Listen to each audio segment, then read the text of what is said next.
If we are responsible, the future will be good for the future generations. Bharatiya Nyaya Sanhita, 2023, Chapter 9, Offences Electoral Rights. Welcome to our detailed overview of Chapter 9 of the law. Definitions. Firstly, it's important to understand two key terms. A candidate is anyone nominated to stand for an election. Electoral right refers to the right to stand or not stand as a candidate, to withdraw from candidacy, and to vote or refrain from voting. Bribery. Section 170 addresses bribery. It states that anyone who gives gratification to another person to influence their electoral decisions or to reward them for such decisions commits bribery. Similarly, accepting gratification for voting or not voting, or for influencing others to do so, also constitutes bribery. Offering or attempting to procure gratification is deemed as giving it. Trying to obtain gratification is considered accepting it. However,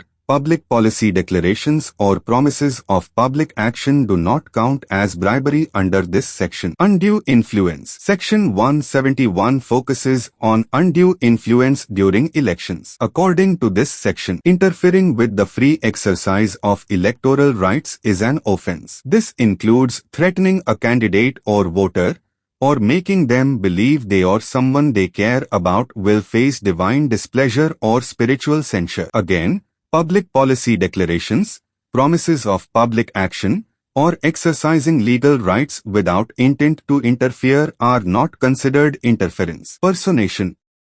In Section 172, personation is outlined as applying for a voting paper in someone else's name, whether that person is alive or dead, or using a fictitious name. Voting more than once in the same election also falls under personation. However, this does not apply to authorized proxies voting on behalf of an elector. Punishments. Bribery. Section 173 states that bribery can lead to up to 1 year of imprisonment, a fine, or both. If bribery involves treating, providing food, drink, or entertainment, it is punishable by a fine only. Undue influence or personation. Section 174 says these offences are punishable by up to 1 year of imprisonment, a fine, or both. False statements. Under Section 175, making or publishing false statements about a candidate's personal character or conduct to affect election results is punishable by a fine. Unauthorized election expenses. Section 176 addresses unauthorized election expenses. Anyone incurring expenses for promoting or procuring a candidate's election without written authority from the candidate is liable to a fine up to 10,000 rupees. However,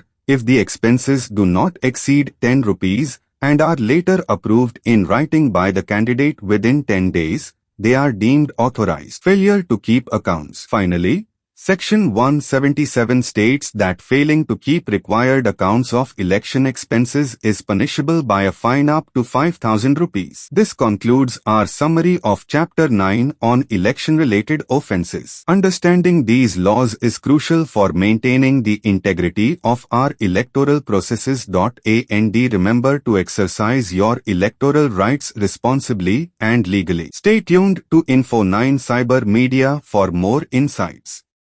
Stay informed. Live in comfort.